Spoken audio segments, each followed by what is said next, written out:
بسم الله الرحمن الرحيم الحمد لله رب العالمين أشهد أن لا إله إلا الله وحده لا شريك له وأشهد أن محمدا عبده ورسوله اللهم صل وسلم وبارك على محمد وعلى آل محمد كما صليت على إبراهيم وعلى آل إبراهيم إنك حميد مجيد وبارك على محمد وعلى آل محمد كما باركت على إبراهيم وعلى آل إبراهيم إنك حميد مجيد أما بعد. Tampaknya masih ramai ya. Nah, kita berikan selingan dulu aja. Ini adalah sebuah video tentang seorang tokoh Syiah yang mendoakan laknat kepada tokoh Syiah yang lain. Namanya Syekh Ash-Shirazi. Ini mendoakan laknat kepada Syekh Ali Khamenei. Yang Ali Khamenei ini merupakan pengganti dari Khomeini ya, setelah wafatnya Khomeini. Ini saya perdengarkan, bisa didengarkan mudah-mudahan. Nanti saya terjemahkan insyaallah.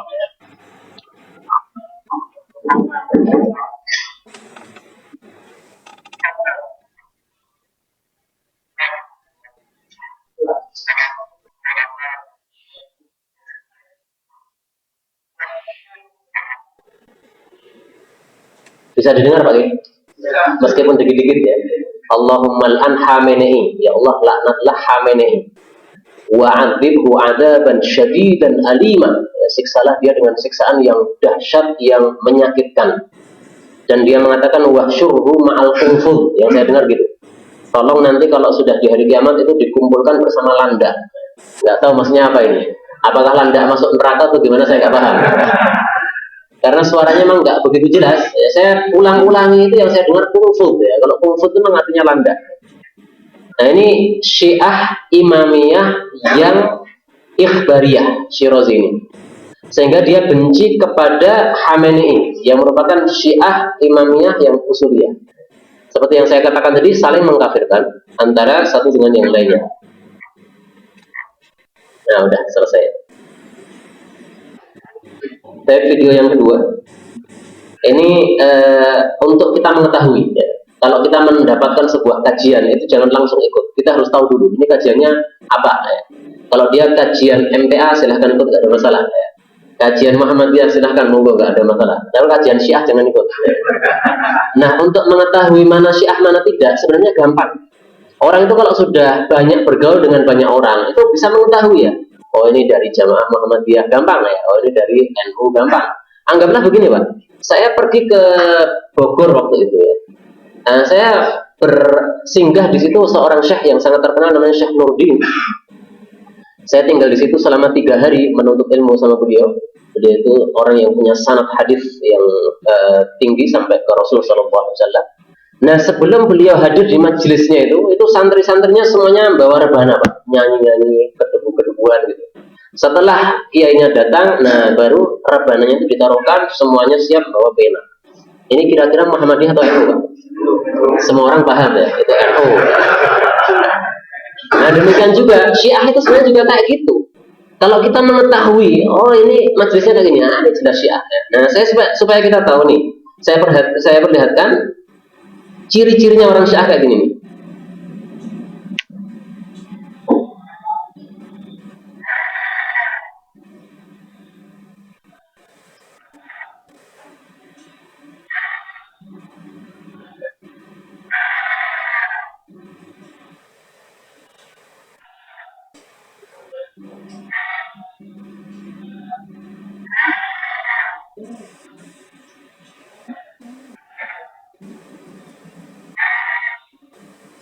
Dengar deh.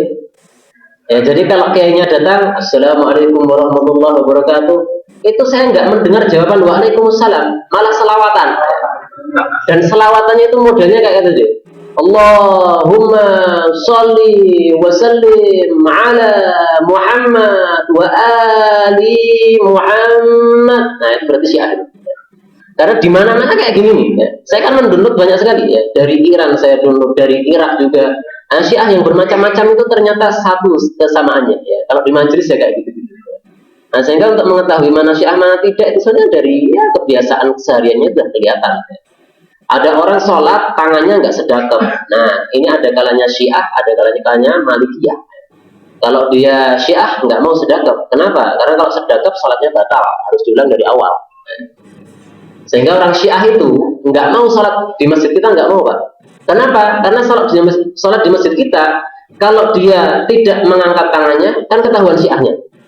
Tapi kalau dia mengangkat tangannya, batal sholatnya, harus diulang dari awal. Makanya mereka nggak mau. Saya pernah di Solo, tidak usah saya sebutkan namanya, tapi orang Solo semuanya tahu bahwasanya dia itu adalah tokoh Syiah di Solo, tapi sudah wafat. Ketika beliau belum wafat, saya bertandang ke rumahnya. Waktu itu saya masih santri, menulis sebuah judul hukum jabat tangan laki-laki dengan perempuan, karena ini merupakan syarat lulus dari pesantren saya. Nah, saya pengen tahu pendapatnya orang Syiah itu bagaimana, apakah jabat tangan lagi perempuan boleh atau tidak. Saya pengen pinjam kitab miliknya orang-orang Syiah. Sampai di sana ternyata saya nggak dipinjam kitab, tapi malah didakwai. Ya, maksudnya mungkin dipengaruhi supaya jadi Syiah gitu. Tapi saya paham, saya nggak mau. Dan ketika perbincangan sudah sampai pada adzan maghrib, masih beliau lanjutkan, ya, karena saya anak kecil dan beliau sudah sepuh, ya saya agak malu untuk memberhentikan. Saya dengerin terus, tapi akhirnya setelah qomat, ya akhirnya saya mengatakan, Syekh, ini sudah qomat ini ya. Kalau saya sholat di masjid, saya terlambat. Ini kita sholat aja di rumah jenengan, kan ada musolahnya. Oh iya, silakan sholat di musola. Nah, enggak, sholatnya bareng sama saya dong, jamaah. Ya. Antum yang imam ya, saya jadi makmumnya. Enggak, antum sholat aja sendirian. Enggak mau ya. Nah, saya waktu itu juga nggak paham, kenapa nggak mau sholat bersama saya, kenapa? Apakah dianggap saya najis atau gimana, saya nggak paham. Nah, baru setelah saya mempelajari tentang Syiah lebih dalam, baru saya tahu, ternyata orang Syiah itu menganggap kalau sedekap itu batal sholatnya. Nah, otomatis nggak mau sholat bareng saya. Dia sholat di kamar, saya sholat di musola. Selesai saya sholat di musola, nah beliau nemui saya lagi di kamar tamu, di ruang tamu. Baik, wallahu a'lam bishawab. Marilah kita lanjutkan materi kita. Dan terakhir tadi saya sudah sampaikan bahwasanya tentang masalah Khomeini ini saya tidak bisa memvonis apakah dia kafir ataukah tidak kafir, karena memang saya belum banyak mempelajari tentang dia. Yang jelas bahwasanya Khomeini sesat itu jelas ya. Pokoknya yang namanya Syiah itu sesat itu sudah jelas, sudah nggak usah tanya-tanya lagi. Ya. Tapi kalau kafir atau tidak, nah itu perlu data-data lebih lanjut. Kalau memang dia mengatakan Quran berubah, kafir. Tapi ternyata enggak, karena dia Syiah usuliyah. Kalau ternyata dia mengatakan Aisyah itu berzina, nah kafir. Ya. Tapi saya nggak tahu apakah Khomeini mengatakan gitu atau tidak. Wallahu a'lam bishawab. Dan itu nggak penting bagi saya. Ya. Apakah Khomeini kafir atau tidak, nggak penting bagi saya. Karena yang jelas sudah jelas sesatnya, nah, sehingga tidak usah kita dekati. Ya. Dan kalau kita punya anak, jangan diberi nama Khomeini, Pak. Apakah kita rela nama anak kita sama dengan orang sesat? Ya. Anggaplah misalnya kalau di Indonesia itu yang tokohnya liberal itu misalnya Nur Khalis Majid. Ya. Apakah kita rela anak kita diberi nama Nur Khalis Majid? Ya nggak rela kita. Beri nama yang baik-baik ya, Abu Bakar, Omar, Uthman, ya, Ali dan sebagainya. Saya punya kiai di Solo namanya Ustaz Muzakir. Itu putra putrinya itu nama-namanya adalah nama-namanya putra putri Nabi SAW. Yang pertama itu namanya Ustaz Ahmad. Nah, Ahmad itu namanya Nabi Muhammad. Ya.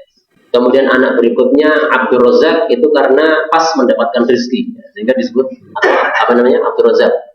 Yang kedua Abdul Rahman, karena Abdul Rahman ini adalah nama yang paling disukai oleh Allah setelah Abdullah. Kemudian adiknya lagi namanya Abdullah, karena nama Abdullah ini nama yang paling disukai oleh Allah berdasarkan sabda Nabi. Kemudian anak berikutnya namanya Abu Bakar, ya, teman saya, yang adik kelas saya. Kemudian ada lagi namanya Ali, ya, ini sahabat Nabi lagi. Kemudian anak-anak beliau yang putri-putri ada Ummu Kulthum, ini putrinya Nabi SAW, istrinya Uthman bin Affan. Kemudian Ruqayyah, ini juga putri Nabi, istrinya Uthman bin Affan. Kemudian anak beliau yang lainnya ada Fatimah, ya, itu juga putri Nabi, istrinya Ali bin Abi Thalib radhiyallahu anhu. Nah, kita memberi nama-nama yang baik-baik kayak gitu ya. Nama-nama yang menyerupakan dengan orang-orang baik sehingga nanti akan menjadi orang-orang baik juga. Karena nama itu adalah doa. Ya. Maka anak saya beri nama Zaidan, itu artinya selalu bertambah. Maksudnya bertambah baiknya, Pak, bukan bertambah jeleknya. Kalau bertambah sesatnya itu bukan Zaidan namanya, ya, itu namanya berkurang. Ya. Nah, itu sebagai doa. Oke, mari kita lanjutkan materi kita. Materi nomor 10. Hal minasyi'ati muslimun. Hal apakah minasyi'ah dari kalangan Syiah itu muslimun, masih ada yang muslim? Kalau tadi kita katakan tidak semua orang Syiah kafir. Nah, apakah ada yang muslim gitu? Maka saya tidak usah menjawab karena saya bukan ulama, tapi yang saya nukilkan di sini adalah fatwa guru saya, Syekh Uthman Al-Khamis dari Kuwait. Beliau berfatwa pada tanggal 19 Mei 2003 dan fatwa ini bisa dilihat di dalam website beliau. Demikian juga di dalam sautiyat beliau yang tersebar di internet. Sautiyat itu maksudnya adalah kajian yang direkam. Beliau mengatakan, "Ingkanu minal ammah," apabila orang-orang Syiah itu termasuk Syiah-Syiah yang awam, alladzina la yasubbun, yang mereka itu tidak mencela sahabat, wala yaquluna bi tahrifil Quran, dan mereka tidak mengatakan Quran berubah, wala yaqiduna li ahli sunnah, dan mereka tidak membuat makar terhadap ahli sunnah, fahum muslimun, maka mereka orang-orang muslim. Kalau mereka orang muslim, ya juzu salamu alaihim, boleh kita mengucapkan salam kepada mereka. Ya, kita ketemu, kita katakan assalamu alaikum. Boleh ditambahi ya, assalamualaikum ya Syi'i, nggak apa-apa, supaya dia itu sadar gitu, oh saya itu Syiah, ya supaya dia sadar, supaya meninggalkan Syiahnya. Wa ziyaratuhum, juga boleh menziarahi mereka. Ini yang mengatakan bukan saya ya. Sekali lagi saya bukan ulama, saya nggak boleh berfatwa. Saya hanya sekedar pencari ilmu dan penuntut ilmu, maka saya hanya menukil fatwanya para ulama-ulama kita. Jadi intinya orang Syiah masih ada yang muslim, dan kalau masih muslim maka masih boleh disalami dan boleh untuk diziarahi. Inilah jawaban yang saya dapatkan terhadap permasalahan yang dulu saya berpikir. Di Solo itu Ustaz Abu Bakar Ba'asyir itu pernah diundang oleh tokoh Syiah, dan tokoh Syiah di Solo itu memang terkenal. Dia kalau Ramadan selalu undang, Pak. Yang diundang itu tokoh-tokoh. Karena saya bukan tokoh, saya nggak diundang. Tapi yang diundang itu Ustaz Abu Bakar Ba'asyir, Ustaz Sukino, Ustaz Mudakir, Ustaz Mu'in, ya pokoknya tokoh-tokoh di Solo itu selalu diundang setiap tahunnya. Nah, suatu saat pada saat Ustaz Abu Bakar Ba'asyir itu sudah lepas dari penjara, beliau di rumah. Nah, itu beliau diundang dan beliau hadir di sana. Bahkan ceritanya paman saya juga hadir di situ. Bahkan yang memberikan tausiah itu adalah Ustaz Abu Bakar Ba'asyir.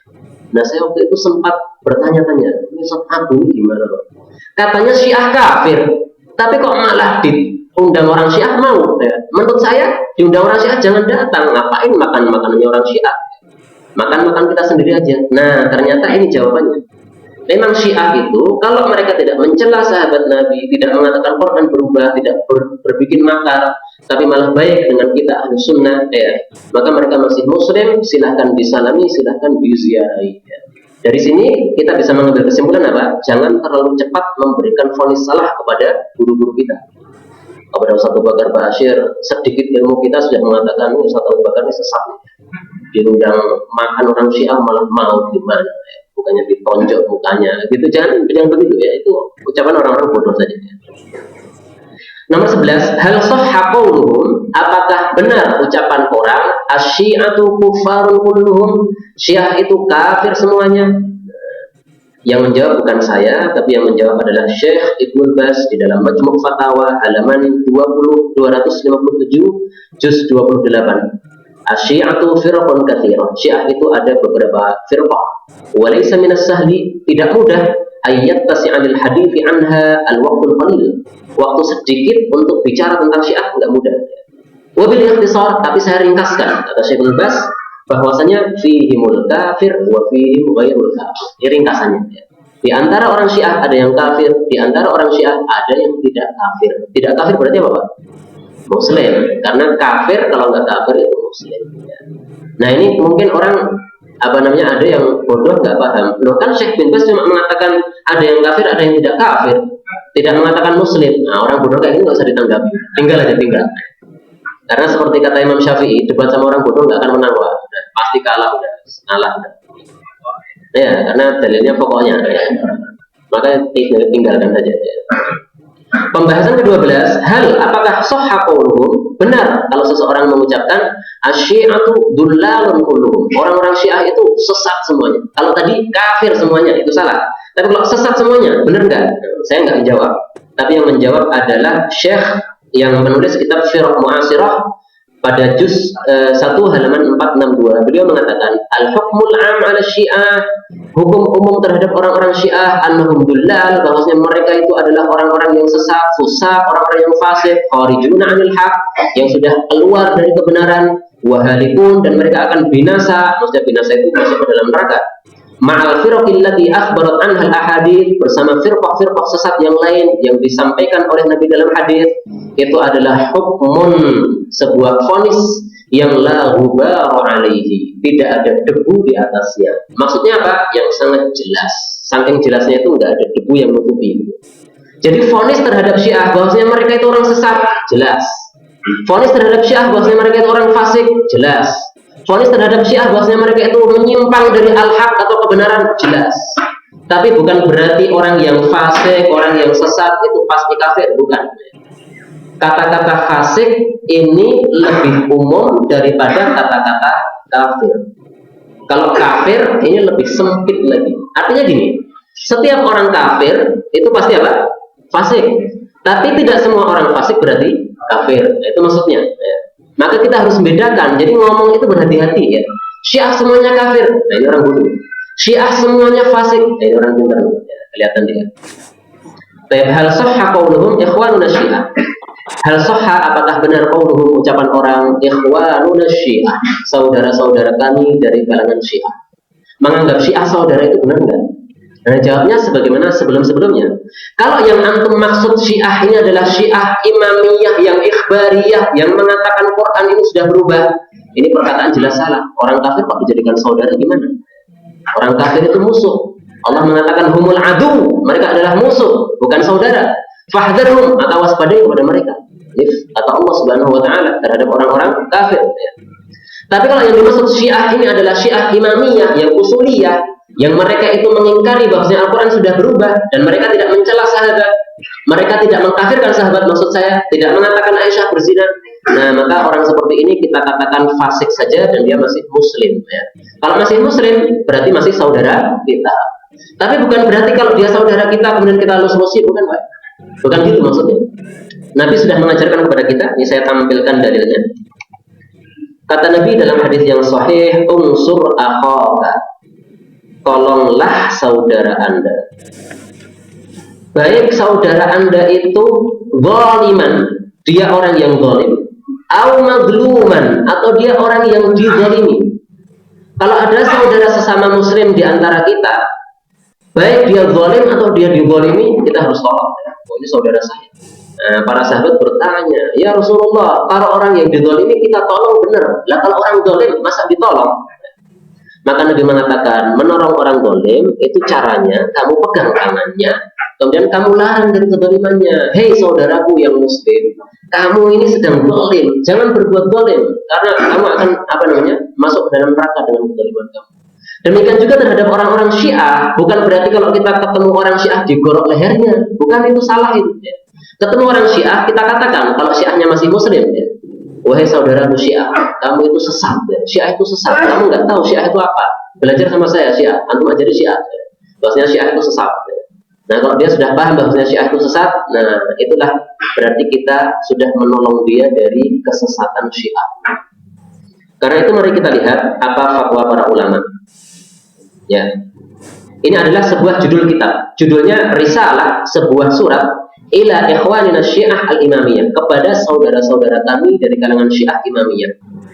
Nasihatnya apa? Ta'alau ila kalimatin sawa'in bainana wa bainakum. Kemarilah wahai orang-orang Syiah menuju kepada suatu kalimat yang sama di antara kami dan di antara kalian, antara kami Ahlus Sunnah dengan orang-orang Syiah.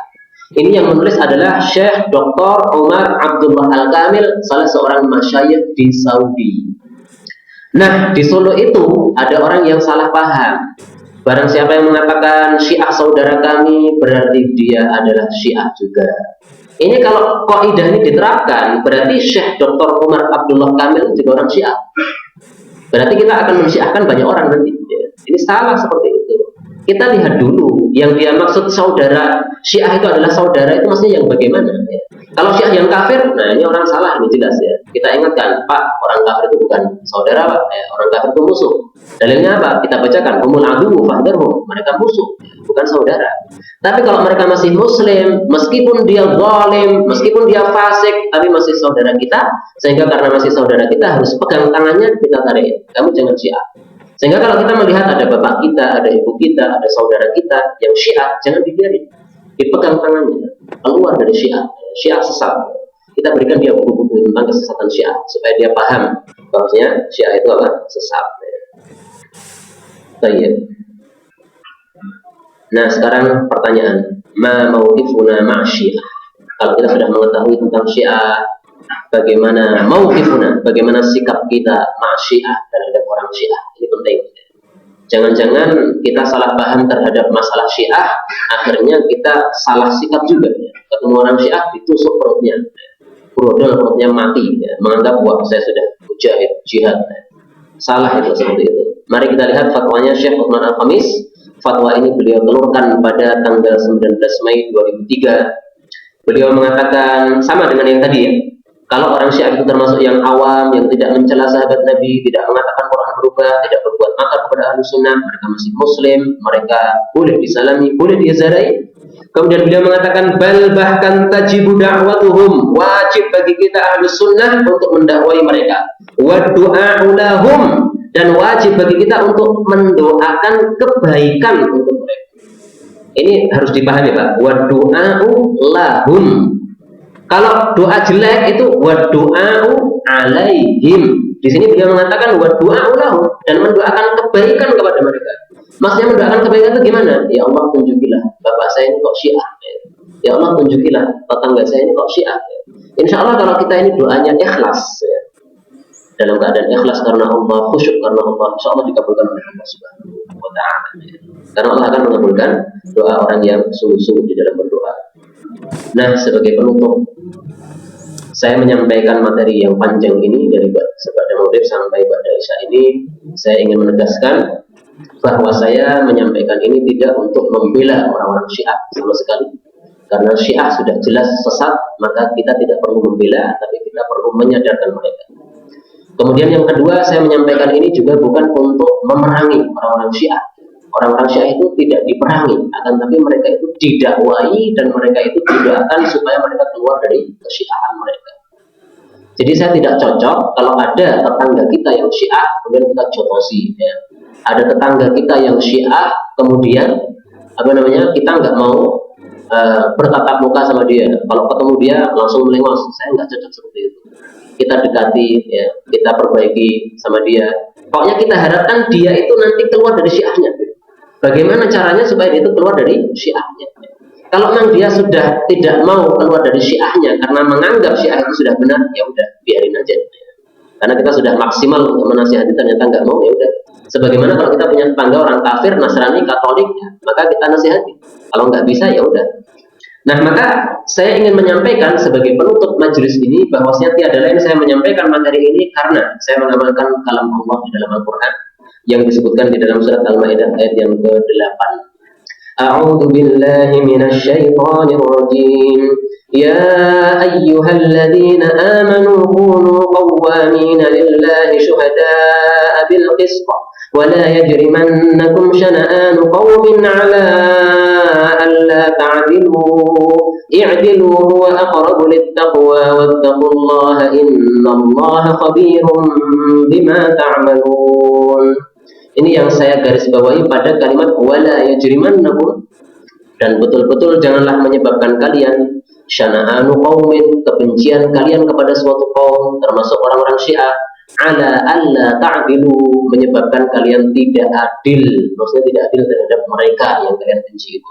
I'dilu, adillah kalian itu, huwa aqrabu lit-taqwa, itu lebih mendekati kepada ketakwaan. Tapi adil ini hukumnya wajib ya, karena Allah mengatakan wattaqullah, bertakwalah kepada Allah, perintah, ini berarti wajib. Jadi saya ingin menyampaikan materi ini tiada lain supaya kita sebagai ahlu sunnati wal jamaah, karena ahlu sunnati wal jamaah itu mempunyai satu ciri yang sangat khusus untuk mereka, yaitu mereka itu senantiasa berbuat insaf. Insaf itu maksudnya adil ya. Adil kepada siapapun juga. kepada teman kita adil, kepada musuh kita juga kita adil. Maka Nabi Shallallahu Alaihi Wasallam mengatakan, inilah ahbisul buruda. Kalau ada orang yang dikirim oleh orang kafir untuk menemui Nabi Shallallahu Alaihi Wasallam, namanya utusan, utusan kafir. Maka Nabi mengatakan, inilah ahbisul buruda. Saya tidak mau membui atau menangkap orang-orang yang diutus kayak gini. Ini namanya khianat. Kalau ada orang diutus sebagai tamu, kok malah kita tangkap? Bukan ditangkap ya, kita terima. Ada apa? Ya, ada masalah apa? Kalau mau ada kesepakatan damai, oke. Ya. Nah, itu adalah Nabi Shallallahu Alaihi Wasallam. Beliau juga mengatakan, inilah ahbisul buruda. Ya. Dan beliau juga menyuruhkan untuk mensyariatkan untuk membunuh mata-mata. Jadi kalau mata-mata dibunuh, tapi kalau putusan maka tidak dibunuh. Ini sikap adil kepada musuhnya. Mata-mata dibunuh kenapa? Karena mereka berbuat kurang ajar kepada kita. Nggak berhak mereka berbuat mata-mata. Tapi ada tamu meskipun musuh, ya kita terima. Demikian juga sikap kita kepada orang Syiah, jangan kita bersikap yang tidak adil, karena kalau kita tidak adil berarti kita sudah menyimpang dari ayat ini. Karena itu, ikhwah fillah rahimani wa rahimakumullah, kalau kita mengaku diri kita sebagai ahli sunnah, orang-orang yang mengikuti sunnah wal jamaah dan mengikuti jamaah, dan yang dimaksud jamaah itu adalah ma'ana alihi wa ashabi, sesuatu yang dilazimi oleh Nabi dan para sahabatnya, maka adalah kita mengamalkan isi Al-Quran ini. Karena mengamalkan isi Al-Quran ini termasuk apa yang dilazimi oleh Rasul dan para sahabat-sahabat. Kalau kita mengatakan saya pecinta sunnah, saya adalah ahli sunnah, tapi kita melanggar ayat-ayat seperti ini berarti kita bukan ahli sunnah, tapi ngaku saja sebagai ahli sunnah, tapi tidak mengamalkan. Sehingga lebih penting kita itu mengamalkan sunnah daripada ngaku-ngaku ahli sunnah. Ada orang ngaku ahli sunnah, tapi nggak pernah ngamalin sunnah. Amalannya menyelisih sunnah, itu tidak baik. Orang tidak pernah mengatakan aku ini ahli sunnah, nggak pernah mengatakan gitu. Tapi kalau kita lihat kesehariannya sesuai dengan sunnahnya. Nah, sunnahnya Nabi. Kalau khutbah Jumat, khutbahnya pendek, ya, sholatnya panjang, itu sesuai sunnah Nabi. Meskipun ini diselisih oleh banyak umat Islam, ya, akan tapi itulah sunnah Nabi. Nah, kalau ada orang seperti itu lebih baik daripada orang-orang yang ngaku-ngaku tapi apa? Tidak mempraktekkan. Saya kadang-kadang merasa lucu ya, ada orang mengaku sebagai ahli sunnah, tapi di saat itu juga melakukan sesuatu yang tidak sesuai sunnah. Karena saya pernah diundang ya, dalam sebuah acara gitu ya. Ya judulnya sekitar itulah ya, mencintai sunnah. Kita adalah orang-orang yang mencintai sunnah. Tapi ternyata kan itu masing-masing tamu kan disuguhi satu gelas ya, satu gelas minuman. Nah itu saya lihat penceramahnya sama orang-orang yang hadir itu minum hanya sedikit saja, yang lainnya disisakan, dimubadirkan. Nah ini kalau judulnya mari kita mencintai sunnah, tapi akhirnya minuman tidak dihabiskan, wah ini menurut saya malu-malu ini. Ya, malu-malu ini. Judulnya itu mendustakan perbuatannya sendiri. Lebih baik ngambil minum sedikit saja. Ya. Kalau memang tidak mau minum ya sudah, tidak usah disentuh itu. Kalau memang yakin, wah saya nggak habis ini, nggak usah disentuh. Ya. Diambil minuman yang lain saja. Wallahu a'lam bishawab. Nah sekarang kesimpulan sebagai penutup bagi apa yang sudah saya sampaikan panjang lebar tadi. Yang pertama, akbaru syi'atil yaum imamiyah, bahwasanya Syiah yang paling besar pada hari ini adalah Syiah imamiyah. Ini poin pertama. Yang kedua, al-imamiyah madrasatani usuliyah wa ikhbariyah, bahwasanya Syiah imamiyah itu bisa dibagi dua, ada dua madrasah, ada madrasah usuliyah, ada madrasah ikhbariyah. Al-usuliyah aghlabiyah wal ikhbariyah lillah qalilah. Yang usuliyah itu mayoritas, yang ikhbariyah itu sangat sedikit.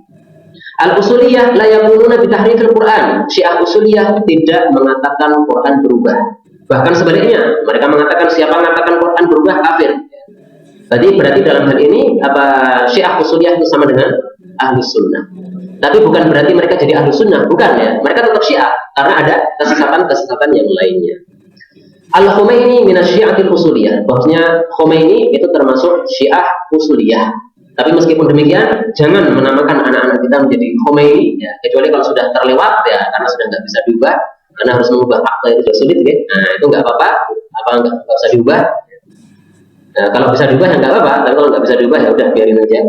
Yang penting kita tidak meniatkan sama dengan dia. Berikutnya al-hukmu ala syiah ahkamun mukhtalifah. Untuk memvonis Syiah itu vonisnya adalah berbeda-beda sesuai dengan tingkat kesesatannya. Kalau kesesatannya sampai kepada kafir ya kita katakan kafir. Kalau fasik ya fasik. Asyi'atu minhum kafir wa ghairul kafir. Syiah itu ada yang kafir, ada yang tidak kafir, sebagaimana difatwakan oleh ulama-ulama kita, Syekh Nurba, Syekh Utsaimin, Syekh Albani dan Syekh Utsman Al-Khamis dan yang lain-lain. Asyi'ah firqatun dhallah. Ini kesimpulan paling terakhir. Syiah itu adalah kelompok yang apa? Sesat. Udah. Nah ini kesimpulan terakhir. Kalau ditanya orang, kesimpulannya apa? Syiah sesat. Udah, titik, udah selesai. Ya. Kalau sesat itu gimana mestinya? Jangan didekati, jangan ngaji di sana. Ngaji di sana akan sesat juga. Jangan merasa sombong ya. Aku udah pinter ngaji sama Syiah, mereka akan saya debat semuanya, kalah semuanya. Jangan begitu ya. Karena kita merasa pinter di sini. Nanti ketika kita bertemu dengan mereka, bisa jadi itu. Kok mereka lebih pintar? Nah, akhirnya apa? Ya, jadi terhanyut oleh mereka. Maka saya katakan jangan ketemu dengan mereka, nggak usah ngaji bersama mereka. Itu lebih selamat untuk kehidupan kita. Dan sebagai penutup, maka apa saja yang telah saya sampaikan ini kalau benar, maka itu semuanya dari Allah. Kalau saya salah, itu adalah dari saya. Allah dan Rasul berlepas diri darinya, dan itu juga salahnya dari setan, bukan dari Allah, bukan dari Rasul. Dan saya ingin memperbaiki saja dengan apa yang saya sampaikan ini, sebagaimana dikatakan oleh Allah dalam Al-Quran, in uridu illa al-islah mastata'tu. Saya ingin untuk memperbaiki bagaimana kita berpikir yang adil terhadap musuh-musuh kita semampu saya. Ya. Kalau ini sudah saya sampaikan tapi ternyata ada yang belum paham, maka ini saya pasrahkan kepada Allah Subhanahu wa Ta'ala. Karena hidayah taufik itu bukan di tangan saya hanya hidayah irsyad. Adapun hidayah taufik itu di tangan Allah Subhanahu wa Ta'ala. Wala yanfa'ukum nushi in aradtu an ansaha lakum. Dalam Al-Quran disebutkan tidak akan bermanfaat sebuah nasihat kalau seseorang itu ingin memberikan nasihat tapi Allah ingin menyesatkan. Sudah panjang lebar saya ngomong begini ini, masih saja ada orang mengatakan tuh bukti bahwasanya Abu Zaidan Syiah. Kenapa? Karena Abu Zaidan mengatakan Syiah itu ada yang kafir, ada yang tidak kafir. Nah ini berarti Abu Zaidan Syiah juga. Ada yang ngomong gitu Pak. Ya saya dengerin aja, ya udah nggak apa-apa. Ya. Karena saya dituduh Syiah oleh seseorang, saya nggak peduli. Yang penting Allah menilai bagaimana. Ya. Karena nilai manusia itu nanti akan selesai bersamanya selesainya orang yang menilai itu. Yang menilai kita itu mati, udah penilaiannya akan selesai juga. Ya. Kalau memang itu diwarisi oleh orang-orang setelahnya, oleh murid-muridnya, itu nanti akan selesai dengan selesainya dunia. Gitu Pak. Ya. Dunia selesai, itu tujuan selesai. Kita nanti di akhirat Allah akan tahu. Kamu bukan Syiah, Allah akan tahu. Ya. Kamu itu Ahlus Sunnati wal Jamaah. Meskipun tidak pernah ngaku-ngaku aku nih Ahlus Sunnah wal Jamaah. Ya. Karena kalau ngaku seperti itu semacam apa ya? Semacam tazkiyah ya, atau mensucikan diri sendiri. Saya lebih baik untuk berusaha mempraktekkan sunnah meskipun tanpa menggembar-gemborkan saya adalah apa? Ahlus Sunnah. Kecuali kalau diperlukan ya. Kalau misalnya ada orang akan membunuh saya, kamu kan Syiah, ya, maka saya katakan saya Ahlus Sunnah. Saya bukan Syiah. Ya. Kalau kamu membunuh saya, maka kamu membunuh seorang saudara antum sendiri. Ya. Saya tidak begitu. Ya.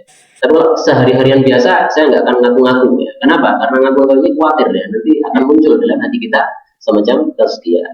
Ya, ala kulli hal, marilah kita memperbanyak mempelajari sunnah Nabi SAW.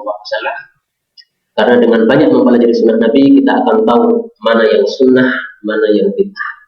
Dengan mempelajari hadis-hadis Nabi, kitab-kitabnya para ulama-ulama kita, Riyadhus Shalihin, Bulughul Maram dan sebagainya, kita akan tahu mana yang sunnah, mana yang bid'ah, dan dengan demikian kita bisa menyelamatkan diri kita masing-masing dan juga masyarakat kita masing-masing. Wallahu ta'ala a'lam bishawab. Inilah yang dapat saya sampaikan. Mudah-mudahan ada manfaatnya dan kita cukupkan sampai di sini saja. Dan kalau ada pertanyaan maka saya persilahkan.